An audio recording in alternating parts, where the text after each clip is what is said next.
Spika wa bunge la Iran Mohammad Bagher Ghalibaf ameweka picha kwenye mtandao wa X ya kile kinachoonyesha mabaki ya ndege ya Marekani iliyodunguliwa na vikosi vya Iran, huku mvutano kati ya Tehran na Washington ukiendelea. Katika chapisho hilo la Jumapili hii, Ghalibaf aliambatanisha picha hiyo na ujumbe wa kejeli akisema, iwapo Marekani itapata ushindi mwingine wa tatu kama huu, itaharibika kabisa.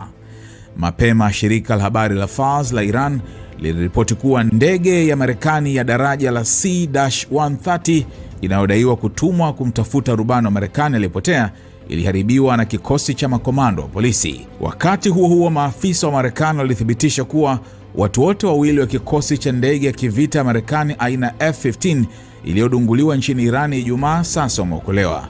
Rubani mmoja aliokolewa muda mfupi baada ya ajali na kwa sasa anapatiwa matibabu. Rubani wa pili ambaye ni kanali alipata majeraha lakini anatarajiwa kupona, kwa mujibu wa rais wa Marekani Donald Trump. Trump alisema operesheni ya uokoaji ilihusisha makumi ya ndege zenye silaha hatari zaidi na kuongeza kuwa hakuna mwanajeshi wa Marekani aliyeuawa au kujeruhiwa wakati wa operesheni hiyo.